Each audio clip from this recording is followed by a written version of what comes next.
Hello friends, conceptual classes में आप लोगों का स्वागत है। मैं जितेंद्र कुमार आप लोगों का स्वागत करता हूं।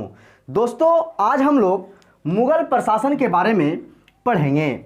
इसके पहले हम लोगों ने दोस्तों पूरे मध्यकालीन इतिहास के वीडियो के श्रृंखला के तहत हम लोगों ने दिल्ली सल्तनत को पढ़ा, पूरे मुगल काल को पढ़ा और इस तरह से पूरे मध्यकालीन इतिहास को बारी बारी से अलग अलग वीडियो के माध्यम से पढ़ लिया है। तो अगर आप लोग अभी तक मध्यकालीन इतिहास के सारे वीडियो को नहीं देखे हैं तो आप लोगों को प्लेलिस्ट मिल जाएगा, आप लोग प्लेलिस्ट में जाकर के सारे वीडियो को देख सकते हैं। दोस्तों, इसके पहले हम लोगों ने एक उत्तर मुगल काल का वीडियो पढ़ा है और उस उत्तर मुगल काल के वीडियो से ही मुगल काल के वंशों का जो पतन रहता है वह धीरे धीरे शुरू हो जाता है और वहाँ मुगल काल के सारे वंशजों का पतन हो जाता है और वहीं से फिर अंग्रेजों का धीरे धीरे आगमन शुरू हो जाता है। तो मध्यकालीन इतिहास समाप्त होने के बाद हम लोग आधुनिक इतिहास के वीडियो का श्रृंखला जो है शुरू करेंगे। तो उसके पहले आप लोग उत्तर मुगल काल के वीडियो को जरूर देखें, उससे पता चलेगा कि किस तरह से मध्यकालीन इतिहास समाप्त होता है और फिर भारत पे अंग्रेजों का धीरे धीरे आधिपत्य शुरू हो जाता है। तो अगर आप लोग अभी तक उत्तर मुगल काल के वीडियो को नहीं देखे हैं तो आप लोग उत्तर मुगल काल के वीडियो को जाकर जरूर देखें। इस वीडियो के डिस्क्रिप्शन में उस वीडियो का लिंक डाल दिया जाएगा, तो आप जाकर के डिस्क्रिप्शन से भी उत्तर मुगल काल के वीडियो को देख पाएंगे। चलिए दोस्तों, आइए आज हम लोग जानते हैं मुगल प्रशासन के बारे में कि पूरा मुगल काल का जो दौर रहा, पूरा मुगल शासकों ने जो यहाँ शासन किया वह अपने दौरान, अपने शासनकाल के दौरान किस तरह की उनकी प्रशासन व्यवस्था थी, किस प्रकार की प्रशासन व्यवस्था के अनुसार उन्होंने यहाँ शासन किया है। तो आइए जानते हैं हम उनकी प्रशासन व्यवस्था को। दोस्तों, जहाँ राजा रहा करता था, राजा जिस क्षेत्र का मालिक हुआ करता था, जहाँ तक उसका साम्राज्य फैला हुआ होता था, उस पूरे क्षेत्र को उसका साम्राज्य कहा जाता था। तो राजा का जितने क्षेत्रों पर अधिकार होता था उस पूरे क्षेत्र को उस राजा का साम्राज्य कहा जाता था। और फिर राजा ने अपने सुविधानुसार, ताकि उन्हें शासन करने में सुविधा हो, इसीलिए वह अपने पूरे साम्राज्य को कई सूबों में बांटा और सूबों को सरकार में बांटा और फिर सरकार को परगना में तथा परगना को गांव में विभक्त किया है। तो आइए जानते हैं सूबा का मतलब क्या होता है। दोस्तों, अपने साम्राज्य को अलग अलग सूबों में बांट दिया। सूबों का मतलब आप प्रांत कह सकते हैं और अभी की तुलना करें तो राज्यों से, अभी के राज्यों से उस समय के सूबों या प्रांतों की तुलना की जा सकती है। तो पूरे साम्राज्य पे सही तरीका से प्रशासन हो, इसीलिए उन्होंने अपने पूरे साम्राज्य को अलग अलग सूबों में, अलग अलग राज्यों में बांट दिया।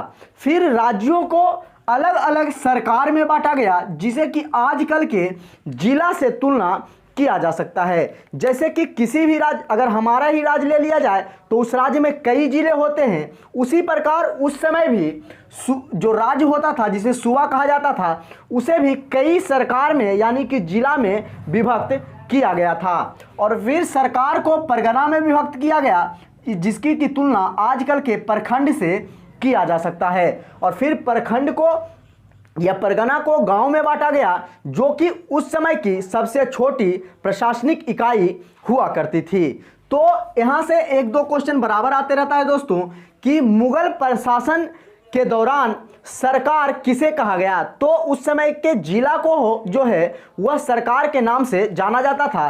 तथा यह भी क्वेश्चन पूछा जाता है कि मुगल प्रशासन की सबसे छोटी इकाई क्या थी। तो सबसे छोटी इकाई जी थी दोस्तों वह गांव थी। तो ये इन दोनों क्वेश्चन को आप याद रखिएगा कि सरकार जो था उस समय के जिला को कहा जाता था और गांव जो थी उस समय की सबसे छोटी प्रशासनिक इकाई हुआ करती थी। अब आइए जानते हैं कि वह अपने पूरे जो साम्राज्य था उनको, तो केंद्रीय व्यवस्था तक पूरे पर साम्राज्य व्यवस्था पर किस तरह के मंत्री परिषद बनाए उन्होंने। राजा अपने सहयोग के लिए कई मंत्रियों की नियुक्ति की, कई अलग अलग विभागों की नियुक्ति की, जिनसे कि उन्हें शासन करने में आसानी हो। तो आइए जानते हैं उन सारे पदों के बारे में कि किन किन पदों की उन्होंने स्थापना की थी।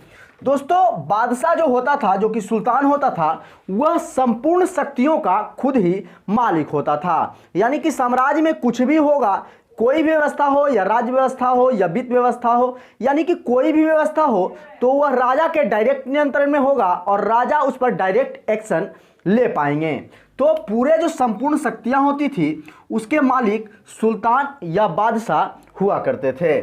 उन्होंने मंत्री परिषद की स्थापना की, मंत्रियों को नियुक्त किया ताकि उन्हें प्रशासन करने में आसानी हो। तो आइए जानते हैं कौन कौन से पद की उन्होंने स्थापना की थी। दोस्तों, एक दीवान या वजीर का पद हुआ करता था। दोनों पद एक ही है, दीवान के नाम से भी उसे जाना जाता था या वजीर के नाम से भी जाना जाता था, जिसे कि हम लोग आजकल के गृह मंत्री से तुलना कर सकते हैं। उसके अंडर में राजस्व विभाग होता था, जो कि हम लोग आगे पढ़ेंगे। एक पद उन्होंने मीर बख्शी का बनाया, जो कि सैन्य जो सेना उसका था उसका हेड हुआ करता था, यानी सेनाओं की देखरेख करने के लिए उन्होंने मीर बख्शी के पद की स्थापना की। सद्र, उस सद्र की स्थापना की। प्रधानमंत्री, जिसके अंडर में वकील, वजीर, दीवान ये सब आते थे, इनकी उन्होंने नियुक्ति की। तो आइए जानते हैं प्रधानमंत्री के कार्यों के बारे में कि प्रधानमंत्री का जो पद होता था, जिसे कि वजीर के नाम से भी जाना जाता था उनके शासनकाल में, उनका क्या कार्य होता था। बोला जाता है यह बादशाह के सबसे महत्वपूर्ण पद था, यानी कि बादशाह के बाद अगर कोई महत्वपूर्ण पद था तो वह प्रधानमंत्री या वजीर का पद था। तो दोस्तों, इसे जो है वित्त संबंधी शक्तियां जो है प्राप्त होती थी। जो वजीर हुआ करते थे उनके शासनकाल में, वह वित्त विभाग को देखते थे। तो इसे हम लोग वित्त मंत्री से तुलना कर सकते हैं। आजकल के वित्त मंत्री से तुलना उस समय के वजीर को किया जा सकता है। तो चलिए दोस्तों, अगले हम लोग जो पद है मीर बख्शी का, उसके बारे में जानते हैं। यह सेना विभाग का प्रधान होता था, यानी सैनिकों की देखरेख, सैनिकों की हुलिया लिखने की प्रथा, जिससे कि उसको वेतन दिया जा सके। यह सेना नायक नहीं होता था, सेनापति नहीं होता था कि सेनाओं के साथ उसको लीड करके जाके युद्ध में उसका साथ दे, लेकिन यह एक ऐसा पद था कि जिसको आजकल के रक्षा मंत्री से तुलना किया जा सकता है। जैसे कि आजकल के जो रक्षा मंत्री हैं वह सेना के नेतृत्व तो नहीं करते हैं, लेकिन सेनाओं की देखरेख, उनके खान पान की व्यवस्था, उनकी वेतन की व्यवस्था, ये सारी चीज़ जो होती है वह रक्षा मंत्रालय के अंडर में होता है। उसी प्रकार उस समय एक सेनाओं के लिए विभाग बनाया गया था, जिसे कि मीर बख्शी के नाम से जाना जाता था, जो कि सेनाओं का प्रधान होता था। तो इसे भी आप याद रखिएगा, मीर बख्शी का पद था जो सेना विभाग का प्रधान था। अब आइए जानते हैं सद्र, उस सद्र विभाग के बारे में। कहा जाता है सद्र, उस सद्र विभाग की जो स्थापना की गई थी वह राजा को धार्मिक मामलों में सलाह दिया करते थे। अगर कोई धार्मिक मामला सामने आता था तो उसमें क्या सही है और क्या गलत है, इसके बारे में महत्वपूर्ण जानकारी, उनसे सलाह जो है राजा लिया करते थे। तो सद्र, उस सद्र विभाग का काम था कि धार्मिक मामलों में राजा को सलाह देना। अब आइए जाते हैं, कुछ प्रमुख और पद हैं। जैसे मुख्य काजी का पद था, जो कि न्याय विभाग को देखती थी, यानी कि सबसे बड़ा अगर कोई न्यायाधीश होता था सुल्तान के समय में तो वह मुख्य काजी हुआ करता था, जो कि न्याय संबंधी मामलों को देखता था। लेकिन जो राजा होते थे कभी कभी वह जो है खुद निर्णय किसी भी कार्य पे ले लिया करते थे। तो सबसे बड़ा तो हम लोग पहले ही जान लेंगे कि संपूर्ण शक्तियां जो है वह सुल्तान या कि बादशाह में निहित होती थी। लेकिन अगर न्याय व्यवस्था की बात की जाए तो मुख्य काजी की नियुक्ति की गई थी, जो कि न्याय विभाग को देखता था। अब आइए जानते हैं मुस्त सचिव के बारे में। एक मुस्त सचिव की पद की भी स्थापना की गई थी। यह जो है प्रजा के नैतिक चरित्र को देखता था, यानी कह सकते हैं कि प्रजा अपने जीवन में किस तरह से रह रहा है, कोई गलत व्यवहार तो नहीं कर रहा है, तो उनके नैतिक चरित्रों की जो देखभाल करने की जिम्मेवारी थी वह मुस्त सचिव विभाग को दिया गया था। अगला जो विभाग था वह था मीर ए समा, और मीर ए समा विभाग जो था वह बादशाह के दैनिक जीवन तथा उसके परिवार की देखरेख तथा खान पान की व्यवस्था करता था। तो यह जो मीर ए समा पद था, इसका काम था कि बादशाह के जो दैनिक जीवन, जो उनकी दिनचर्या होती थी, उनमें क्या उन्हें देना है, क्या घट रहा है राजा को, ये सारी चीज़ें की देखभाल जो है वह मीर ए समा के द्वारा किया जाता था। यानी कि इस जो स्थापना जो किया था इस पद का, इस पद में जो है जो लोग होते थे वह बादशाह के दैनिक जीवन की देखरेख करते थे। तो अगले पद के बारे में जानते हैं। अगला जो पद था वह था मीरे आतिश। मीरे आतिश का मतलब, आतिश का मतलब ही हो रहा है दोस्तों कि किसी चीज़ से, पटाखे से संबंधित हो रहा है। आतिशबाजी का मतलब ही होता है पटाखा फोड़ना या और कुछ। तो मीरे आतिश जो होता था वह उस समय के शाही तोपखानों का प्रधान होता था, यानी कि तोपों का देख रेख करने का कार्य जो है वह मीरे आतिश के द्वारा किया जाता था। तो इसे भी आप याद रखिएगा, मीरे आतिश जो था वह शाही तोपखानों की देख रेख करने के लिए पद बनाया गया था। दोस्तों, मुगल प्रशासन की जो व्यवस्था है, मुगल प्रशासन जो देखने को हम लोग को मिलता है वह अकबर के शासनकाल से देखने को मिलता है। क्योंकि दोस्तों जब शुरू में बाबर मुगल वंश की यहाँ स्थापना करते हैं तो वह ज़्यादा दिनों तक अपने गद्दी पे नहीं रह पाते हैं और कुछ दिनों के बाद ही उनकी मृत्यु हो जाती है।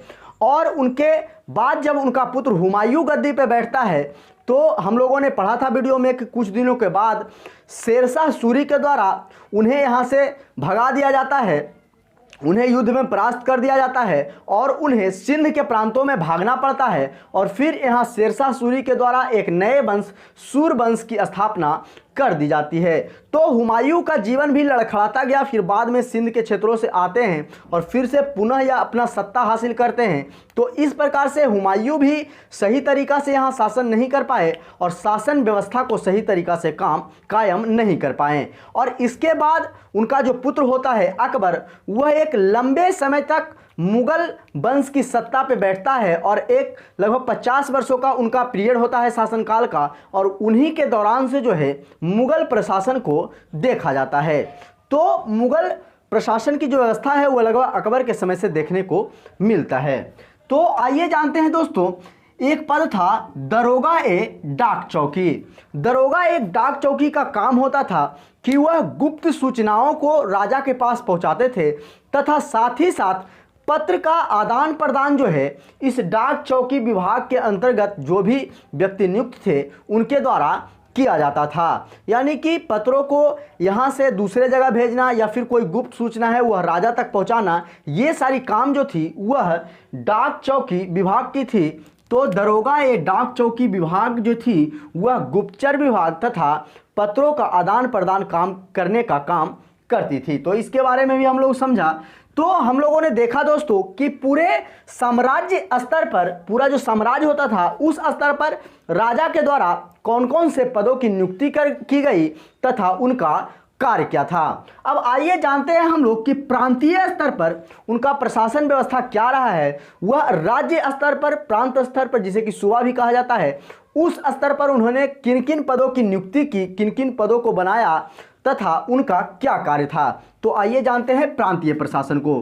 प्रांत को सूबा कहा जाता था, जिसे आप राज्य भी कह सकते हैं। अगर राज्य भी कहें तो कोई दिक्कत नहीं होगी, तो राज्य भी इसे कह सकते हैं आप। कहा जाता है कि प्रांतों की जो कुल संख्या थी शुरू में, जब तक कि अकबर का शासन नहीं आया था, यानी कह सकते हैं बाबर और हुमायूं के शासनकाल के दौरान सूबों की जो कुल संख्या थी, राज्यों की जो कुल संख्या थी वह 12 थी।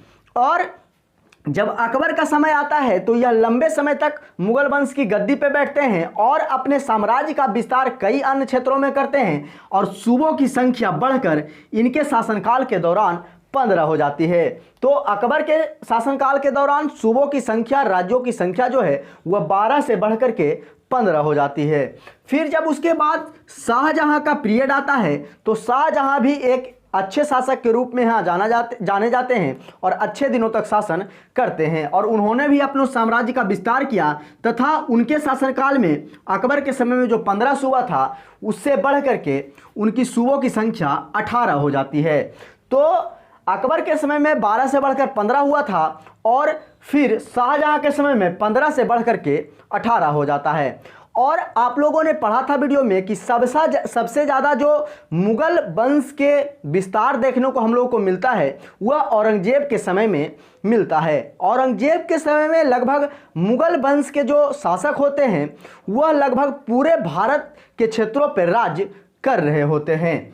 तो इसके समय में सूबों की संख्या जो है वह 18 से बढ़कर 20 हो जाती है और कहा जाता है कि सबसे अधिक सूबों की संख्या जो है औरंगजेब के समय ही देखने को मिलती है। तो इसे भी आप याद रखिएगा, यह भी क्वेश्चन कई बार एग्जामों में पूछा गया है कि मुगल काल के दौरान सबसे अधिक सूबों की संख्या किनके शासन काल के दौरान देखा जाता है।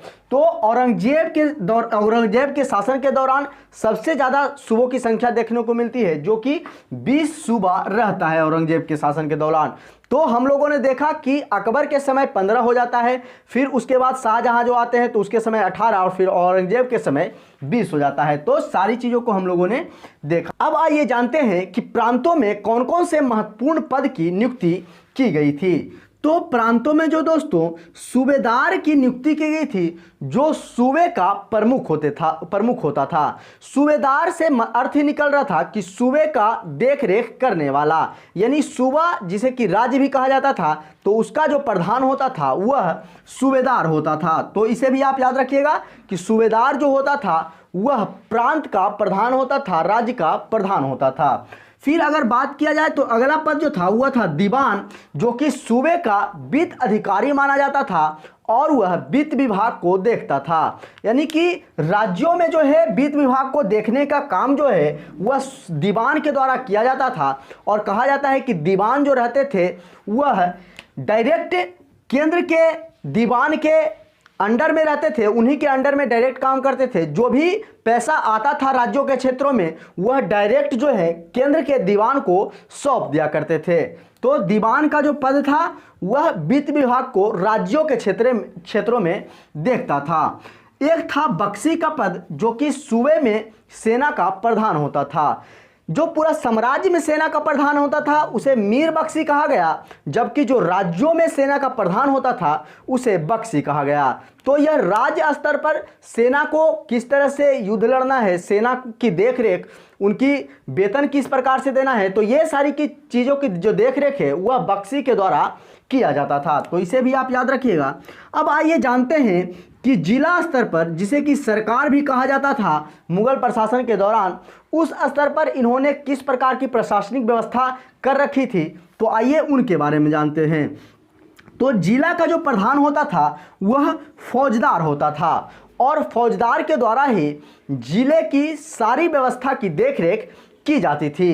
तो जिस प्रकार प्रांतों के हेड सूबेदार होते थे उसी प्रकार जिला का जो हेड होते थे वह फौजदार होते थे। तो इसे आप याद रखिएगा कि जिले के जो प्रमुख अधिकारी होते थे वह फौजदार होते थे। कहा जाता है कि फौजदार की नियुक्ति जो है वह डायरेक्ट बादशाह के द्वारा की जाती थी, ताकि अच्छे तरीके से वह जिले को चला सके, जिससे कि राजा को कोई परेशानी न हो। तो फौजदार जो होते थे वह जिले का प्रमुख अधिकारी होते थे, जो कि बादशाह के द्वारा डायरेक्ट नियुक्त किए जाते थे।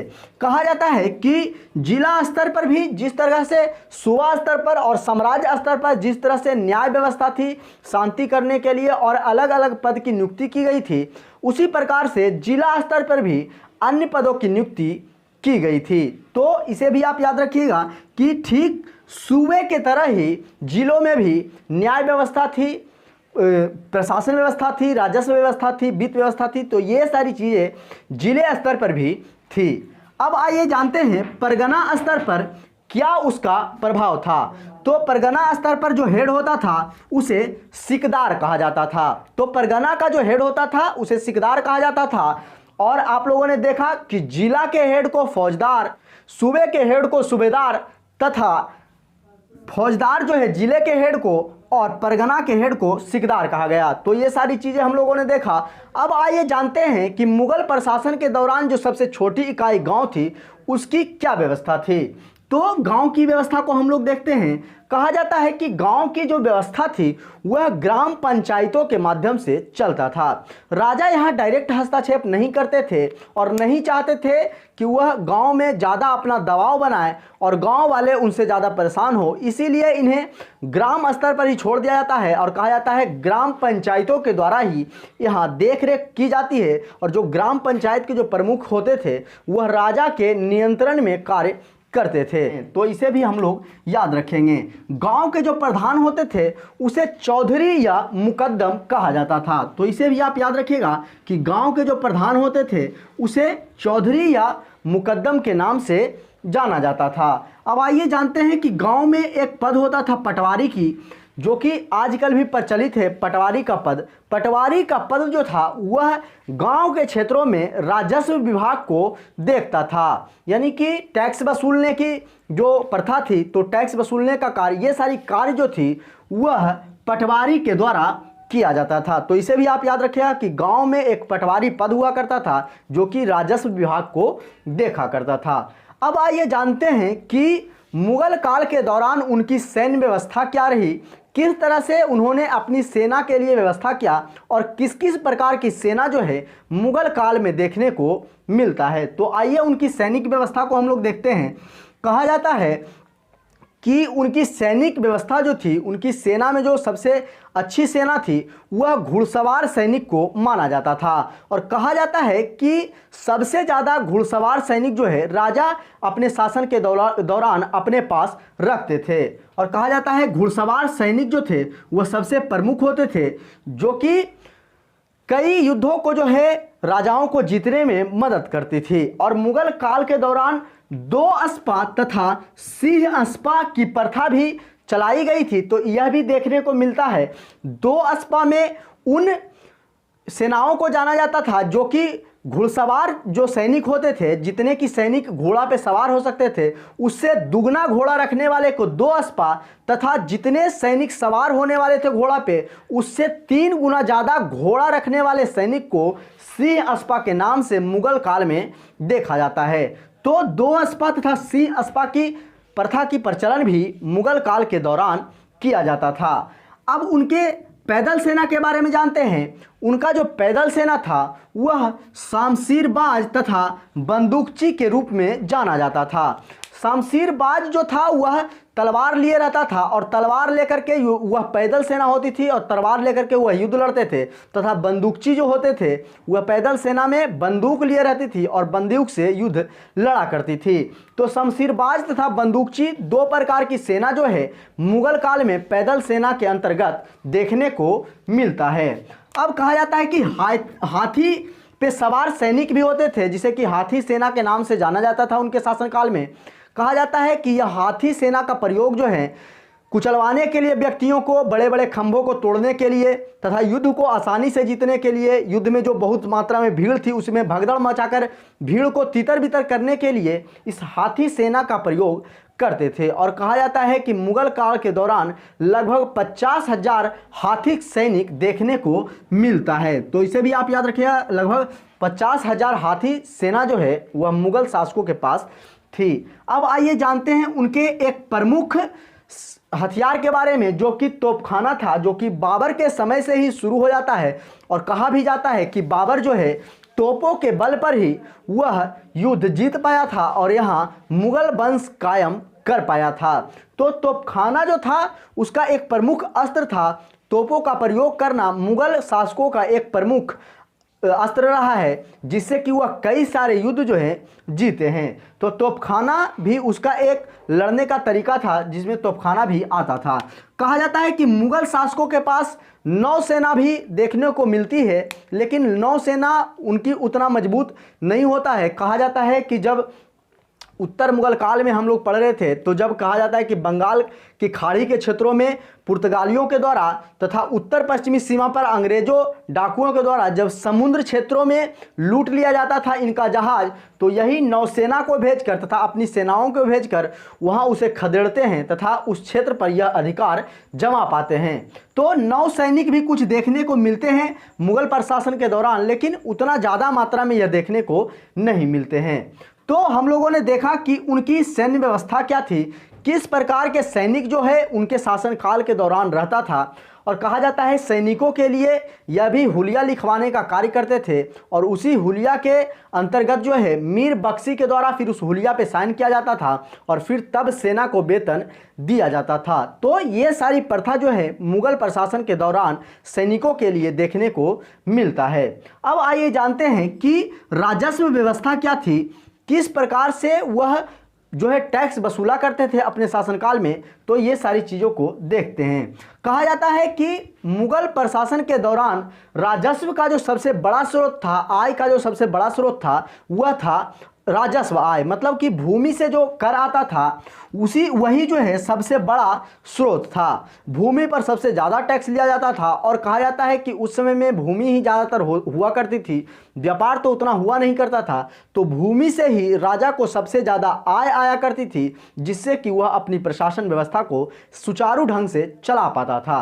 तो सबसे बड़ा आय का जो स्रोत था वह राजस्व कर था। और फिर अगर बात किया जाए तो इन्होंने अपने राजस्व कर को बढ़ाने के लिए तथा राजस्व को सही करने के लिए दहसाला बंदोबस्त तथा टोडरमल के द्वारा टोडरमली व्यवस्था भी इन्होंने कायम की थी। तो इसे भी आप याद रखिएगा कि दहसाला या टोडरमली व्यवस्था जो है वह टोडरमल के द्वारा स्थापित किया गया था, जो कि मुगल प्रशासन के दौरान देखने को मिलता है।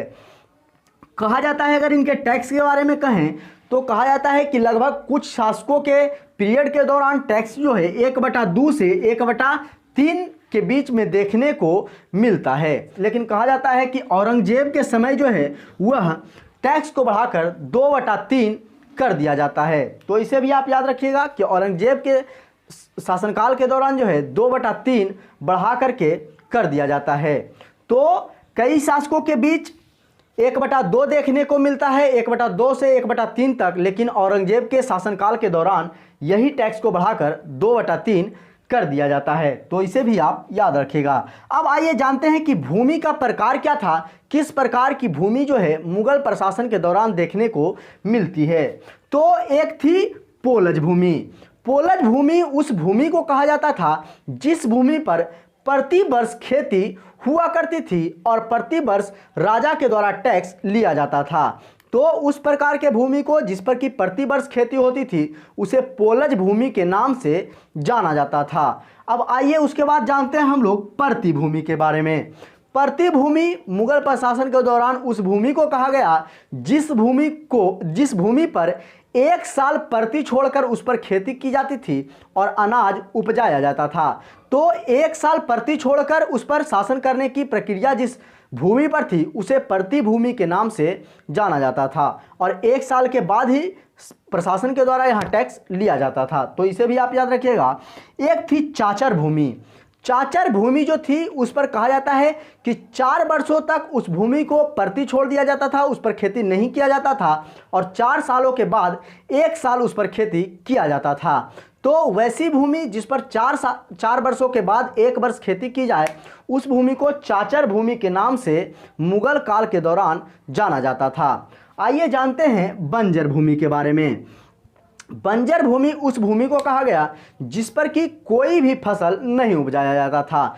तो उस प्रकार की भूमि को बंजर भूमि के नाम से मुगल काल के दौरान जाना जाता था। तो हम लोगों ने देखा पोलज भूमि जिस पर प्रति वर्ष खेती होती थी, प्रति भूमि जिस पर 1 वर्ष छोड़कर खेती, तथा फिर चाचर भूमि जिस पर 4 वर्षों के बाद 1 साल खेती और बंजर भूमि जिस पर की खेती नहीं किया जाता था। तो लगभग 4 प्रकार की खेती जो है, लगभग 4 प्रकार का जमीन जो है वह मुगल काल के दौरान देखने को मिलता है। अब आइए जानते हैं किसानों के प्रकार को कि मुगल काल के दौरान कितने प्रकार के किसान हुआ करते थे। किसानों की अगर बात किया जाए तो खुदकस्त किसान उस किसान को कहा जाता था जो कि अपनी भूमि पर खेती करके राजा को टैक्स चुकाते थे, उसे खुदकस्त किसान के नाम से जाना जाता था। तो खुदकस्त किसान उस तरह के किसान को कहा जाता था जो कि अपनी खुद की भूमि पर खेती करते थे और उस खेती पर जो कि टैक्स होता था राजा के द्वारा वसूला जाता था वो टैक्स चुकाया करते थे। तो ऐसे प्रकार के किसान को खुदकस्त किसान कहा गया। अब आइए जानते हैं पाहीकस्त किसान के बारे में। पाहीकस्त किसान उस किसान को कहा गया जो कि दूसरे के गांव में जाकर के भूमि लेकर के उस पर खेती किया करते थे। तो पाही किसान उस किसान को कहेंगे जो कि दूसरे के गांव में जाकर के ज़मीन लेता था और उस ज़मीन पर खेती करता था और उस पर जो अनाज उपजता था उस पर राजा को टैक्स चुकाया करता था।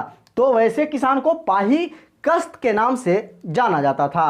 अब आइए जानते हैं मुजारियन के बारे में। मुजारियन किसान जो होता था वह भूमि जो है किराए पर लेकर के, जिसे कि आजकल हम लोग पट्टा या चौराहा के नाम से जानते हैं, तो उसी प्रकार उस समय भी किराए पर भूमि मुजारियन के द्वारा लिया जाता था और उस पर खेती की जाती थी, और उस पर जो अनाज उपजता था वह उसमें जो है राजा को टैक्स देने का काम करती थी।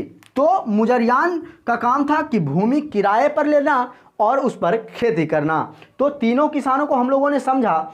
खुदकश किसान खुद अपनी भूमि पर करते थे खेती, पाहीकश किसान दूसरे के गांव में जाकर के खेती करते थे जमीन लेकर के, जबकि मुजरियान जो होते थे वह जमीन जो है किराए पर लेती थी और उस पर खेती करती थी। तो हम लोगों ने दोस्तों बारी बारी से इस वीडियो के माध्यम से मुगल प्रशासन को समझने का प्रयास किया, किस प्रकार की मुगल प्रशासन के दौरान व्यवस्था रही है, किस प्रकार की वहाँ राजस्व व्यवस्था थी, किस प्रकार की सैनिक व्यवस्था थी। सारी चीज़ों को हम लोगों ने इस वीडियो के माध्यम से आप लोगों को समझाने का प्रयास किया है। तो आशा करते हैं दोस्तों आप लोगों को सारी चीज़ें समझ में आई होगी। अगर सारी चीज़ें समझ में आई है तो प्लीज़ वीडियो को लाइक करें, चैनल को सब्सक्राइब करें तथा ज़्यादा से ज़्यादा दोस्तों के पास शेयर करें। तो आज के लिए इतना ही दोस्तों, अब फिर हम लोग मिलते हैं आधुनिक इतिहास के वीडियो के साथ। तो आज के लिए इतना ही। जय हिंद।